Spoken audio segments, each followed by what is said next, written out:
Justin Rose, Swing Analysis. What's up, guys? It's your favorite Cuba coach. Let's go do this thing. I'ma go as hard as I can, dog. Tell the Grim Reaper, come and take me. I'm not afraid of falling to the very bottom. No death, don't intimidate. Alright, guys, so if you guys are new to Mike's OG Academy, you do everything you guys need to know about golf instruction, whether it be golf course vlogs, golf instructional videos like this one. Again, anything you guys need to know about golf instruction, we do it here. So if you guys haven't already, hit that little red subscribe button down there and you guys are going to be notified every time we drop a video.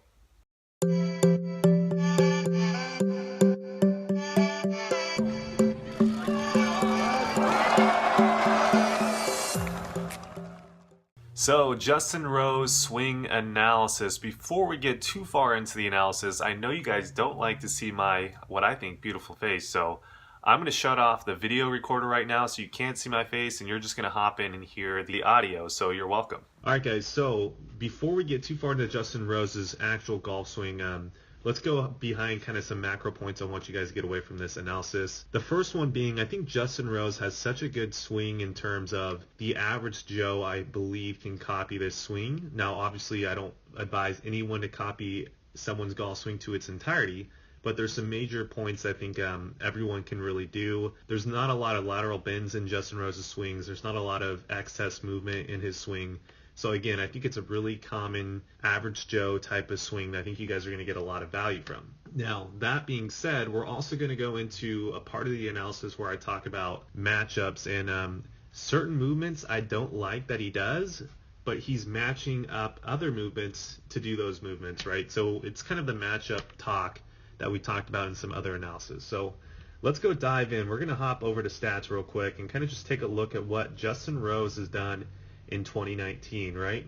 Most notable stat, obviously, he is the official world golf ranking world #1, right? Very good player in his own right. I remember watching video of him coming out. It was like a British Open way back when he was a teenager. So obviously, I'm 26, guys, so wasn't around to actually watch that. I don't even think I was watching golf back then. But I do remember seeing the highlights, and he's obviously been around the game for a long time. So it's good to see him finally get up to the world #1. So let's go over some misconceptions of Justin Rose. I got a lot of comments on my Cameron Champ swing analysis where they're trying to bring up Justin Rose as a player who could fall under the category of an accurate but not very long driver. They're trying to say because I was making this point in that analysis that a lot of the top 10 official world golf ranking players hit the ball incredibly far and aren't that accurate off the tee. And so this individual brought up the point that Justin Rose makes that point not valid, right? So I wanted to kind of talk about Justin Rose's driving distance and kind of his driving accuracy as well and kind of disprove that point a little bit and strengthen my point that whenever you go look at the official top world golf rankings, on an average, you're going to find that the average player in there hits it more than average compared to a PGA Tour player. They hit it really far, and they're also not very accurate off the tee in terms of driving accuracy. Also, what you guys should get from the statistic part of this show is you guys are going to kind of understand why I think certain stats like driving accuracy in greens and regulation, and even driving distance, aren't very accurate, and that there's other stats that we should look for that will make a better argument in terms of why this player is really good, right? So let's go hop in. Let's go look at his driving distance. So the first driving distance stat we're going to look at 2019, not 2018. Now, I think more accurate would be 2018, but I think 2019 will be okay. I think there's not a big difference between the two stats. If you guys are getting angry right now and you guys want to go fact check me against 2018, go right ahead. I guarantee the stats are very similar. So first off, driving distance, 308 yards, 0.4, right? 308.4 is his average driving distance for the year 2019 so far. So where does that place him in terms of ranking? That places him in 17th place, right? Again, guys, that is on the upper echelon of the PGA Tour in terms of driving distance. So whenever someone's trying to bring up the point that Justin Rose is not long off the tee, they're smoking pot, guys. They don't know what they're talking about. He's actually incredibly long compared to the average PGA Tour player. Now, if you're going to compare him against a Cameron Champ or a Dustin Johnson, yeah, he's probably about 10 to 15 yards shorter than them, which in the Tour is a big deal, right? He's definitely shorter than those guys. But compared to the average PGA Tour player, he's long off the tee. So trying to use him as a representative of being a short, accurate player that breaks the mold of my statement was completely incorrect. He actually does hit it pretty far. Now, driving accuracy percentage. Everyone's trying to say that he's really accurate off the tee. Now, accurate can have totally different meanings. If you're using accuracy in terms of driving accuracy percentage, he's really not that accurate. He's at 61.31%, which is relatively more accurate than most of the players in the top 10 in the official world golf ranking, who are averaging around 59%, roughly around there. So he's more accurate than those players.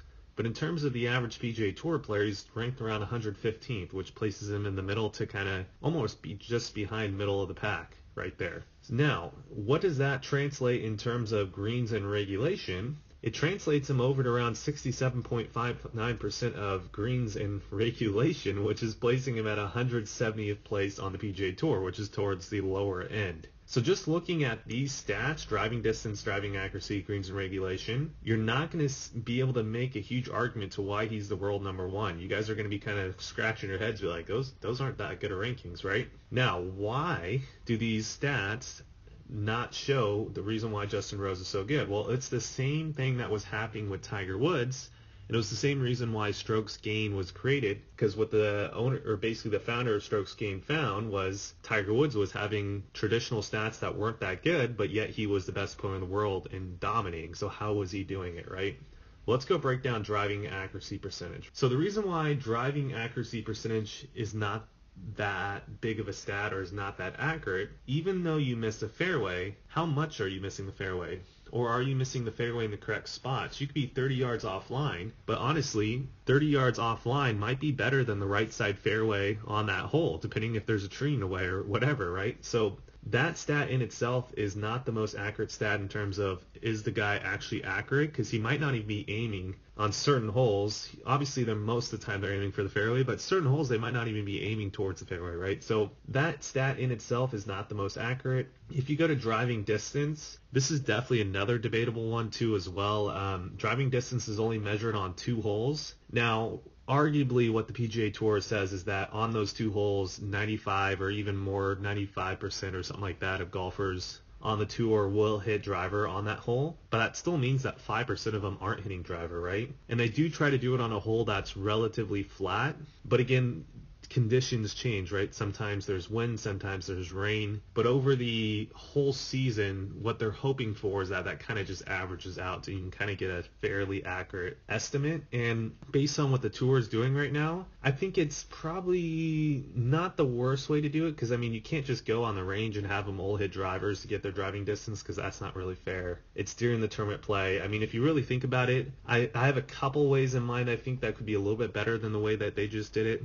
but their way is not the worst. But again, in terms of accuracy, it's okay. It's not the best though. So anyways, shifting gears into strokes gained, right? This is where you're really going to start seeing why Justin Rose is such a good player, right? So let's go strokes gain, strokes gain off the tee, right? So if you look at his strokes gain off the tee, everyone's saying he's such a good driver of the ball, right? He's a good ball striker. Again, just like the stats that we kind of quoted earlier, he's right around 44th place, which is definitely above average on the PGA Tour, but definitely nowhere near the top 20 or even top 15, right? So he's not, in terms of strokes gain, the greatest of drivers out there by any means. But where we're going to start seeing some really good stats is strokes gained tee to green, right? So when you look at tee to green, which is tee shots to the green, he's doing a really good job, and this is where people are getting their arguments of why he's such a great ball striker, because he's right around 5th place, which is obviously a very, very high ranking on the PGA Tour. Strokes gained tee to green, right? If you guys are confused about strokes gained, I've gone over that in past analysis. I don't really want to waste some time on this one. Go ahead to just Google it, strokes gained, whatever that means, the definition. You'll get a pretty brief definition, and it's pretty straightforward to follow along, and then come back and start watching the video again.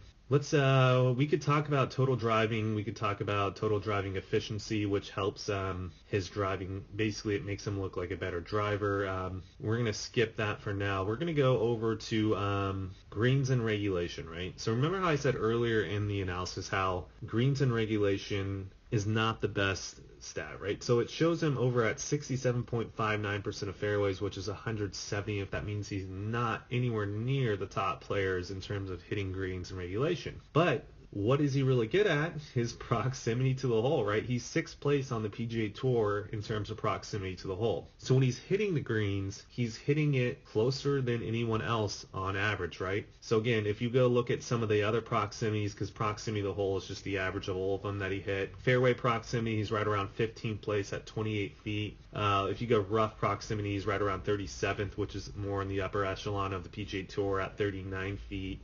If you go you guys can do this own research if you guys want. Go looking at approaches from like 100 to 125 yards. He's at first place, averaging 6 feet and 8 inches, which is just crazy from that yardage. You'll start seeing some trends on why he's such a good ball striker. So just because he's not hitting a lot of greens doesn't necessarily mean he's not giving himself a lot of birdie chances. And when I say a lot of greens, 67% is still a lot of greens, but relative to the PGA Tour and the top echelon of them, he's not quite doing that, right? So anyways, guys, macro idea so far. First off, for the commenter on the Cameron Champ that was trying to make the point that Justin Rose doesn't hit it very far and that he's more accurate, and that means that just because he does that my statement was false. I'm sorry, man, but the guy hits at 308 yards off the tee on average and is not relatively accurate compared to the PGA Tour. I mean, he's 115th place in terms of driving accuracy. But what you can, another macro idea out of this, and let's switch gears a little bit, is you should be focusing more on strokes gained, guys, because that's where the golf game is. It's all about shooting the lowest score, right? So how can you guys do strokes gained yourselves in your own games? Well, there's this app called Decade Golf. It's from birdiefire.com, I believe. I'm going to leave the link below. I'm not sponsored by them at all, but I love the app. I use it for my students all the time. You can get, because they have so many users of the app, you can kind of get your strokes gained relative to top amateurs. You can get it relative to tour pros that use the app, because there are some tour players that use the app, and you can really just see where you are, basically where you are positioned relative to what your goals are, right? And I think it's such a great app, and you guys gotta definitely go check it out. So anyways, guys, I know that was a little long on the stats portion of this, and I'm sure by now you guys are missing my face, and that you could have seen my face through that whole part because I was very animated, and I thought I was doing a great job in terms of the animation of my face, but I guess you guys just don't like my face, so that's cool, you know? But anyways, let's hop into his swing, right? Let's go kind of talk about why I think Justin Rose's golf swing is something the average Joe can copy, right? So let's go into... Let's go a little bit over setup real quick. So very traditional setup, right? What do I typically look for? I mean, obviously, again, guys, I'm going to get some commenters below being like, those angles are not accurate. You can't draw those angles, right? I'm not saying on gears or on a 3D system that these angles are accurate. I'm just giving you guys a reference, right? This is just a reference, but his knees are right around 151 degrees, right? Which is pretty traditional for an iron. That's where you're going to see a lot of guys at that position. Another thing I kind of look at for this, again, this is not incredibly accurate, but for a 2D world, this is somewhat accurate. I'm trying to see where his hands are relative to his body. His are right on the toe line. I'm guessing he's hitting about a 7-iron to a 6-iron here. That's pretty traditional right there. He's not standing too far away from it or too close to it. Another thing we look for is we kind of draw a line from the balls of feet, kneecaps, and armpits. It looks like they're relatively okay there, which just means that in terms of body track, if he were to set up, he'd probably be pretty close to 50-50 in terms of 50% pressure on the toes and 50% pressure on the heels. Now, is he exactly that, guys? No. And if you're going to ask me if I have his actual body track numbers, no, I don't. But Sean Foley probably does, so why don't you guys go message him, and I guarantee he's going to say something similar, that he's very close to 50-50 in terms of heels and toes. Okay, guys? We got so many haters on YouTube, man. Instagram's so nice, and then I hopped onto YouTube, and all you guys like to hate. It's like you guys are pissed off at work or something. But anyways, let's go over some basic kind of takeaway ideas. He's got a very traditional takeaway, right? Notice how the club head is right in line with the hands. Elbow right here is starting to fold, right? So it's going in external rotation a little bit on the backswing. You can notice that he has the proper amount of trail side wrist extension right here, as well as he hasn't got too much pronation in the lead wrist, which means the club head won't be behind him. Sequencing of churn I really like about Justin Rose. That's a big reason why I kind of use his model of swing to show sequence of rotation in the backswing for a lot of players. Right around position 2, you can see the hips have turned back around 15 degrees roughly. Chest is turned back around 30 degrees. Again, guys, these are estimates. I'm not saying exact numbers, so if you're freaking out right now and you want to comment, hey, comment anyways. I love your comments, by the way, but there's no reason to freak out, right? Lead arm parallel. Another good point for sequencing of rotation. We can see that the hips turn back right around 30 degrees here. The chest is right around 60 degrees. You get him up to the top of the swing, he's pretty much 45-90, right? He's in a pretty stock model. Another thing I want you guys to take note of is kind of club shaft pitch and how it's working. So he's in a really good position at this position 2. Position 3, he's in a classic position here. Roughly right around here is position 3. If you take a look at club shaft pitch, it's pretty much pointing just outside the ball line. Obviously, some of this could be camera angle as well, right? I mean, camera's shifting a little bit, but ideally you're going to see most people, if you had a steady camera at the positions that I like to see it at, anywhere from ball line to slightly inside. So he's relatively in a really good spot here. Another thing I want you guys to kind of draw notice of is his trail side knee. Notice how he's not really maintaining his flexion. He's actually starting to extend that knee, right? So as he extends the trail knee, notice how the lead knee right here starts kicking in internally, right? So it's not just going straight out this way, and it's not just going straight backwards this way. I know it's a 2D world, it's a little bit hard to kind of draw those lines, but it's kind of working both ways, right? It's working out and back, which is the way it should, right? A good little checkpoint too, at the top of the swing, if your camera angle is correct, you'll see if you draw a line basically from the kneecap down, the kneecap shouldn't be too far outside this toe line, right? If it starts getting kind of like here-ish, you're probably getting too much pressure into the toes, and you're probably hanging left, and you probably might have a little bit of a reverse pivot there as well. Some other good checkpoints that I really like to see. It depends on the student. I'm not a huge fan of flying the elbow too much. But I do teach it to some people. It's a great speed move, obviously. I like to see the main important thing is lead arm on the shoulder. If we take a look at Rosie, he's slightly above. So, I mean, anywhere kind of in this range that Rose is in or to matching the lead shoulder is pretty much what I like to see. So, again, he's hitting a lot of just stock, traditional, really nice, really neutral positions that I really like. From here as well, we're going to take him down to kind of lead arm parallel. What I think he does a great job of is kind of this, you could call, I guess, the squat move. If we're going to take an in-depth, closer look, it's a move that a lot of players do. Obviously, it's something I talk about in Oli analysis I do. Look that he has that little bit of LPT, right? Left pelvic tilt. The left side pelvis is lowering. We can also see, if you look really closely, that his pelvic line is going into anterior pelvic tilt, which is the pelvis line tilting downwards, right, from the front end. He's getting all those good moves. As he's doing that, you can see that he's gripping the ground and he's directing forces in different ways to make him rotate, basically, right? So that's how you can see that from here.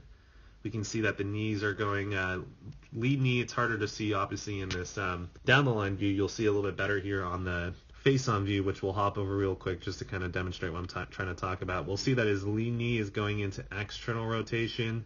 Let's look at this trill knee to see what it does. See, in transition, it almost externally rotates. It's not kicking in crazy like most players are. Once we kind of get into position 6 right here, another good checkpoint is notice how the club shaft is on the forearm in this 2D world. I like that position. It's not nowhere near being outside the hands, right? It's, if anything, in line with the hands or slightly behind. Also, at this point, you can see that the hips are open. So let's say this is the ball target line. The hips are open to the ball target line. Shoulders are slightly closed at this point, which is great, more so for kind of like a neutral shot to, like, even if anything, a little bit of a draw. Because again, guys, even though it looks like he's swinging left, doesn't necessarily mean his path is left. It's really hard to tell with the 2D world what your path is, so I'm not even going to try to attempt. But I would guess a lot of people might think he's swinging left out to in. He might not even be out to in. Maybe he is. It depends on his swing direction and attack angle to really know. But obviously his swing direction is to the left, but just because your swing direction is to the left with the irons doesn't necessarily mean path is to the left, which is a great point. Erasing some of these lines, getting him down into impact. We can see, obviously, chest is open to the ball target line. Hips are open at this point. Foot has a really good checkpoint here, too. Notice how the heel hasn't straight lifted up off the ground, so he's rolling on the instep of that foot. You can kind of see that from this view as well. So that means his footwork is really good. If we take a look at his lead leg right here, or lead foot, we can see a little bit of that shearing motion. Not as much as like a Cameron Champ or some of the longer hitters. Now, I would argue that's something I would like to see changed in Rose's swing. I like to see a little bit of that shearing motion. All that really means is you're unweighting unweighting the lead knee a little bit, which takes stress off of that knee. A lot of people in the Cameron Champ analysis for some reason thought Cameron Champ was going to have knee issues in the future, which makes me laugh. Because think about it, guys. If you're shearing and your foot's off the ground, there's no pressure that you're creating on the ground. Your pressure is off of the ground at that point, right? So there's no stress on that knee, by the way, at that position until it reconnects back on the ground. Then there'll be some torque on the knee, correct? But again, it's just funny, guys, that you thought his knee is going to be hurt because of that motion. That's not true. Anyways, from here, let's take him down face on into impact as well. From here, we're going to start talking about some of the things I'm not the biggest fan of, right? So the first one, like we kind of just foreshadowed, was I would rather see him shearing a little bit more. Also from here, we can see that the lead hip is on the outstep part of the foot, so it's not on the instep, which means his hips haven't quite cleared out correctly. Now with this iron swing over here, I guarantee he cleared probably a little bit better from the looks at it. It's hard to tell from this down the line view, but it looks like he definitely in this face on view with 3-wood, which we've noticed with his driver swing as well. He hasn't quite cleared that lead hip out, which just means he spent a little bit more time pushing than he has churning. It's okay to push as long as you rotate at the same time. Honestly, not a huge fan of pushing, right? Which will get us into our next topic, which is about matchups, right? So the last little topic, and we're going to make this brief just because we've already kind of gone over with this analysis a little bit. I tend to ramble with these things. But let's go into really quickly into matchups, right? If we kind of back this up, we can see what he's trying to talk about, right? This is the video where he's talking about he was trying to feel like he kept his body lines closed for longer as he kind of got into the squat motion, right? Notice how when he's doing this pre-shot routine, his feel, lead knee is externally rotated. This is that kicked in internal. What I really like here is that obviously it's hard to tell from this angle, but he's definitely squatted down. It appears at this angle that he's in right pelvic tilt where the left side is higher than the right side. But again, I can't really pass too much judgment on that because I can't really see from this angle. It's a little bit harder to tell, but the basis of everything I think is really good. The more you push forward, it makes more sense to keep body lines closed for a little bit longer, I would say. And it also makes more sense to get hands behind and maybe club shaft more steep is typically what I see with guys who push. So when you see a guy that pushes more, you're tending going to see him not as shallow, possibly a little bit more steep, and you're also going to see them trying to keep body lines closed. I think it's a great matchup if you're going to push.